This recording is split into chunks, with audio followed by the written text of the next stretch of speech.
अब वो बेचारा पेटू राम क्या करे, खाने की तलाश में घूमता घूमता पहुंच गए अयोध्या। बोलो अयोध्या धाम की। और जब अयोध्या पहुंचा तो उसने अपने कैटेगरी का महात्मा ढूंढा, वो भी तगड़े तंदुरुस्त बैठे, चेला भी उनके तगड़े तगड़े एक से।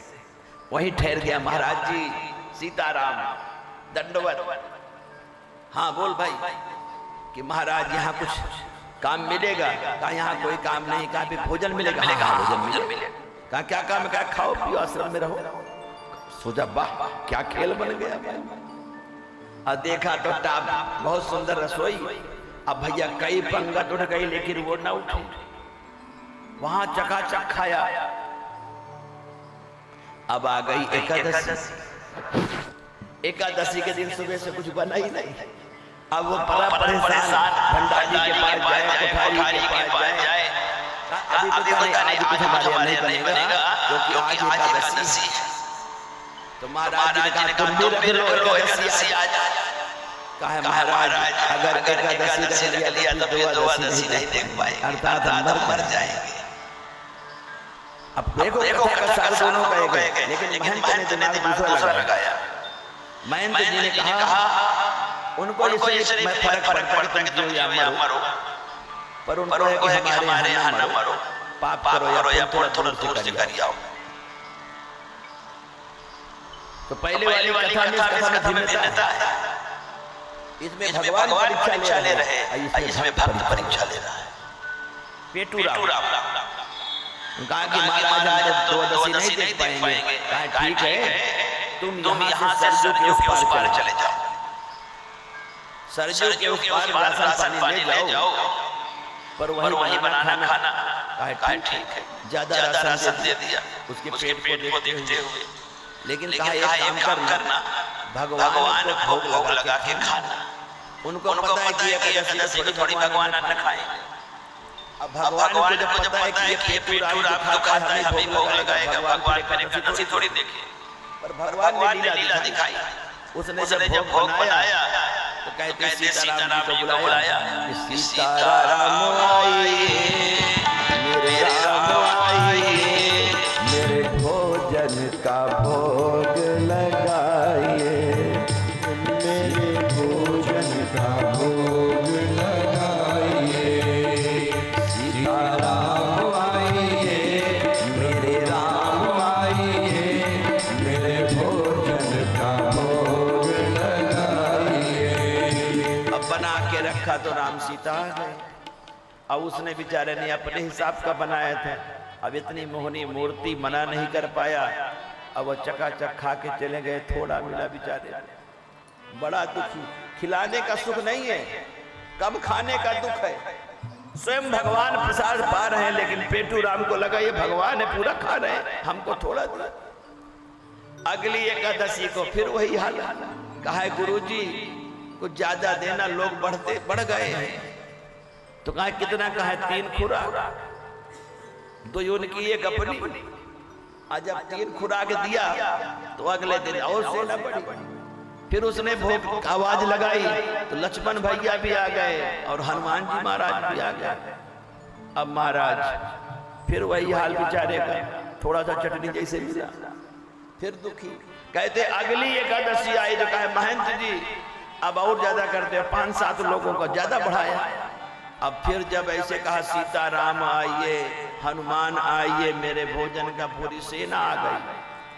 जब जंगल में भक्त ने कीनी करण पुकार, तब ताक्षण में प्रकट हुए दिव्य राम दरबार।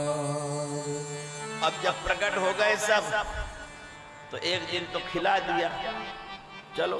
अब अगली वाले में बड़ा गड़बड़ हो गया। अब बवाल। अब जब गया महाराज तो कहा महंत जी अब पूरा नहीं पड़ रहा, ज्यादा दे। तो महंत को लगा यह बेचता है पक्का, फिर भी दे दिया। अब जब वो अब की बार राशन लेके बैठ गया, बना ही नहीं रहा। जब खाने को नहीं मिलता तो बनाने की क्या जरूरत है। अब बुला तो लिया, और जब आ गए तो सीता मैया से कहा अब तुम रसोई बनाओ। लक्ष्मण जी को लगा दिया, भरत जी को लगा दिया, शत्रुघ्न जी को लगवा दिया, हनुमान जी को लगा दिया। चकाचक रसोई बनी, चुपचाप देख रहा है कि मिलता नहीं खाने को तो बनाने की फायदा।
इस प्रकार वो भोग लगाता। और अब अंतिम लीला देखो क्या है। जब अब की बार आई एकादशी तो महेंद्र जी को लगा इतना कौन खा सकता, गया आज जिस महेंद्र जी को लगा चलो हम भी पीछे पीछे जाए। और जब महेंद्र जी गए तो महेंद्र जी को तो भगवान नहीं दिखाई पड़े और उसको भगवान का दर्शन हो रहा है। तो महेंद्र जी ने कहा भैया तुम तो कहता है कि लोग आते हैं, यहाँ तो कोई लोग नहीं, कहा आए हैं देखो सब है। और उनको दिखे तब उन्होंने कहा कि भैया हमें, तो कहा भैया जो तुम्हारे ये गुरु जी हैं ना, इनको तुम पे विश्वास नहीं, कपट है इनके मन में। जो कपट करता है उसे भगवान का दर्शन नहीं होता। जब उन्होंने रोना प्रारंभ किया तो उन्हें भी भगवत दर्शन हो गया। जब तक हृदय खाली नहीं होगा, चाहे गुरु बन के बैठ जाओ चाहे चेला बन के बैठ जाओ, भगवत दर्शन होने वाला नहीं है। नवम सरल सब छल सब हीरा,